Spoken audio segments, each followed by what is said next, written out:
안녕하세요. 김성길 목사와 함께하는 천국 이야기 시간 72회가 되겠습니다. 세상에 와서 가장 위대한 성공한 사람, 가장 위대한 성공자는 어떤 사람일까요? 저는 그렇게 생각합니다. 우선 세상에 와서 가장 위대한 성공자는 바로 주님을 만난 사람들이죠. 하나님을 만난 사람들입니다. 그리고 더 큰 성공자는 하나님의 계획을 아는 사람이죠. 그렇지 않으면 하나님을 믿는데, 예수님은 믿는데 이 세상의 꿈을 가지고 하나님을 이용만 하려고 하죠. 그러다가 어느 날이면 내가 가진 꿈이 안 이루어지거나 이루어지면 예수님을 떠나버리게 되죠. 그것이 바로 제자들의 첫 번째 모습이었어요. 얼마나 간절했겠어요. 수백 년 동안 로마 그 이전의 나라들의 식민지 생활을 하면서 그들의 간절한 꿈이 뭐겠습니까? 또 선지자들은 메시아가 오면 다윗 왕국이 건설이 된다. 그래서 쫓아다닌 거죠. 예수님을 좀 이용하려고 했던 거죠. 그러나 그 꿈은 다 깨졌습니다. 그러다가 성령이 임하시고 나서 알맹이를 본 거죠. 우리가 이 땅에 와서 가장 위대한 성공은 예수님 만나는 건데 그것으로 끝나버리면 안 됩니다. 예수는 믿는데 꿈과 모든 건 다 세상 것들이에요. 썩어질 것들이에요. 지나가면 아무것도 아닌 것들. 그걸 위해서 하나님을 이용하는 이런 신앙이 되면 잘못하면 신앙 자체도 실패하게 되는 거죠. 사도들을 통해서 우리 이걸 꼭 배워야 합니다. 그래서 예수를 믿지만 한 발자국을 그 안으로 더 이렇게 딱 들어가 봐야죠. 문을 딱 열고 그 안에 딱 들어가서 천국운동, 예수님의 본질, 인간의 구원, 그리고 하나님의 나라, 그 나라 운동을 온 세계 속에 증거하고 온 세계 인류를 구원하고자 하신 하나님의 계획, 그리고 마침내 이것이 완성되어서 그날에 얻게 될 우리의 꿈이 완성된 위대한 나라, 이 본질을 아는 사람이 가장 위대한 성공자입니다. 이 사람은 세상 나라를 위해서 하나님을 이용하는 게 아니라 그 나라를 위해서 자기의 시간과 삶을 헌신하기 때문이죠. 저는 가끔가다 그런 생각을 합니다. 난 세상에 왜 왔을까? 무엇을 하기 위해서 왔을까? 무엇을 해야 될까?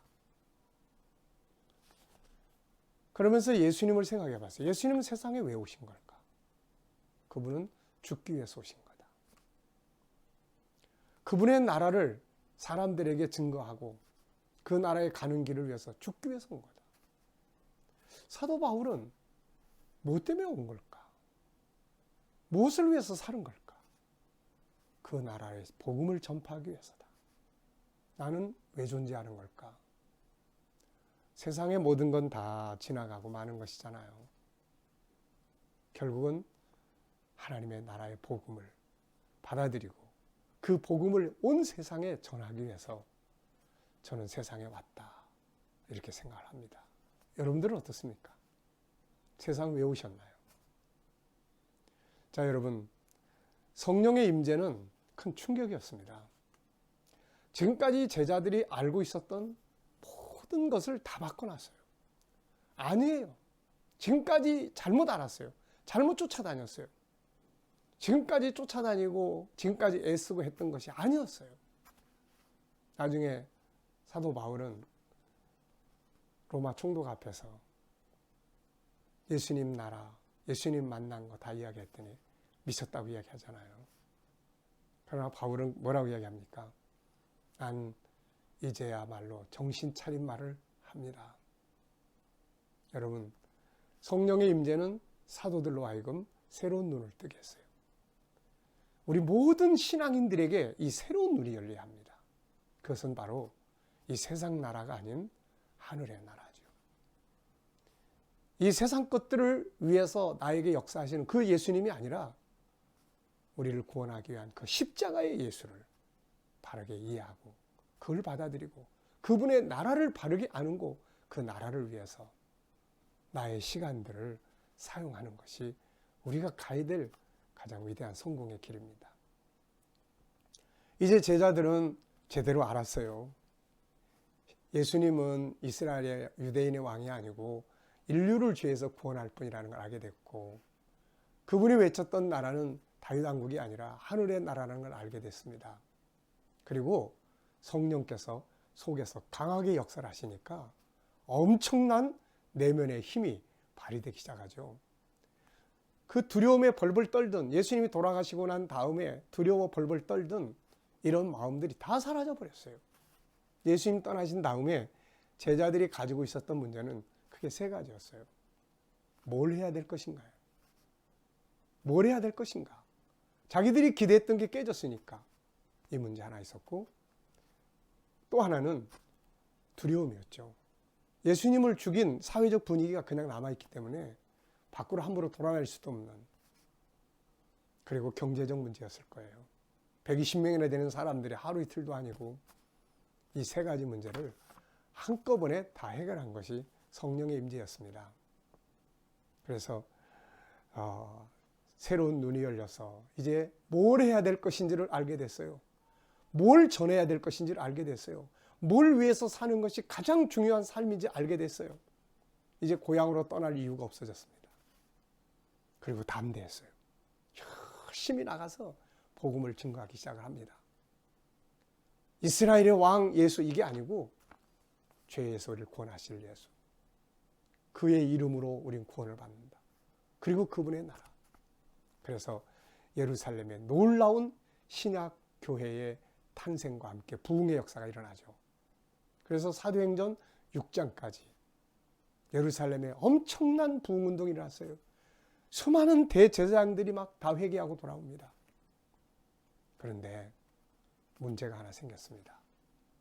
그렇게 성령의 임재를 통해서 올바른 걸 알고 복음을 바르게 깨닫고 이제 담대하게 역사하던 이들 앞에 탁 부딪힌 태산이 하나 있었어요. 그게 바로 민족주의입니다.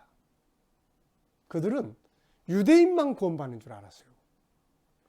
유대인들만 구원받는 줄 알고 예루살렘 밖으로 나가려고 하지는 않습니다. 참 이 민족주의, 지역주의,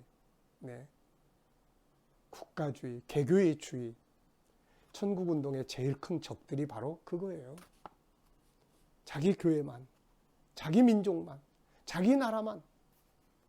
이 벽이 유대인들, 예루살렘 교회에 부딪힌 거죠. 하나님의 뜻은 뭡니까? 예루살렘만이 아니라 예루살렘으로부터 출발해서 온 세계 모든 민족에게 천국 복음이 전해져야 되는 것이잖아요. 사도행전 10장 28절을 보면 하나님께서 이방인에게 복음을 전하시기 위해서 베드로를 보내십니다. 베드로를 보내실 때도 여러 가지 많은 걸 보이셨잖아요. 짐승들을 담은 바구니를 내려보내면서 몇 번씩 잡아 먹어라. 저는 안 먹는데요. 먹어라. 안 먹는데요. 성령의 권고를 통해서 명령이죠. 고넬료 집에 갔어요. 갔을 때 베드로가 뭐라 그런지 아세요? 유대인으로서 이방인의 집에 들어가기나 교제하는 것은 위법인 줄은 너희도 알지 않냐? 왜 나를 불렀느냐? 이게 당시에 베드로와 유대인들이 가지고 있던 사고 구조예요. 성령 받아도 자기들끼리, 그리고 나서 은혜 받아도 자기들끼리, 천국 가는 것도 자기들끼리. 그래서 하나님이 또 일을 하십니다. 사도행전 7장으로부터 시작을 해서 스데반 집사의 순교가 일어나잖아요. 태풍을 붑니다. 사람이 안 가니까, 안 흩어지니까 하나님 흩어버리신 거예요. 그래서 사도행전 8장부터 예루살렘 밖으로 다 흩어지는데 사도들 중심이었던 복음운동이 빌립 집사나 평신도들 중심으로 흩어지기 시작을 합니다. 그리고 예루살렘 교회 대신에 새로운 교회를 하나님이 탄생시키세요. 그게 안디옥 교회입니다. 예루살렘 교회는 부흥은 했는데 유대인들만의 교회가 되어버렸어요. 이거 가지고는 안 되잖아요. 그래서 안디옥 교회를 새롭게 출발을 시키는 것이 사도행전 11장입니다. 그리고 이제 이 갈릴리 출신들, 갈릴리 바다를 통해서 은혜 받고 예수님 따라다녔던 이 12제자, 이 사람들만 가지고는 안 되겠다. 왜? 민족주의가 너무 강해요. 그래서 마음이 열린 사람, 이방을 향해서 준비된 그릇, 새로운 사도를 또 하나 부르는데 그 사람이 바로 바울입니다. 그래서 사도행전 13장부터는 사도행전 28장까지 바울을 중심으로 한 세계 선교의 역사, 천국운동의 역사가 펼쳐지게 되죠. 우리가 일반 제자들의 사역에 대해서는 나중에 이제 편지들을 다룰 때 조금 더 다루기로 하고, 다음 시간부터는 사도 바울을 통해서 펼쳐지는 천국운동의 역사를 중점적으로 정리를 해보도록 하겠습니다. 여러분, 우리가 세상에 와서 예수님 만나는 게 제일 큰 축복이요, 성공이요. 더 큰 성공은 그분 안에서 펼쳐지는 천국운동을 바르게 이해하는 것입니다. 그리고 하나님 나라 운동을 이루어 나갈 때 민족주의, 지역주의, 개교의주의 아주 조심해야 될 부분입니다. 주님의 나라 운동은 온 세계를 향한 역사이기 때문에 그렇습니다. 예루살렘 교회가 안 하면 하나님은 안디옥 교회를 세워서 그 일을 이루시고, 지도자들이 못하면 평신도들을 세워서 그 일을 이루시는 분이 하나님이십니다. 하나님 나라 운동 바로 알고 이 멋진 운동을 향해서 지역주의 버리고 개인주의 버리고 이 나라 운동을 완성하기까지 함께 동참하고 달려갈 수 있는 저와 여러분 모두가 되시길 바랍니다. 감사합니다.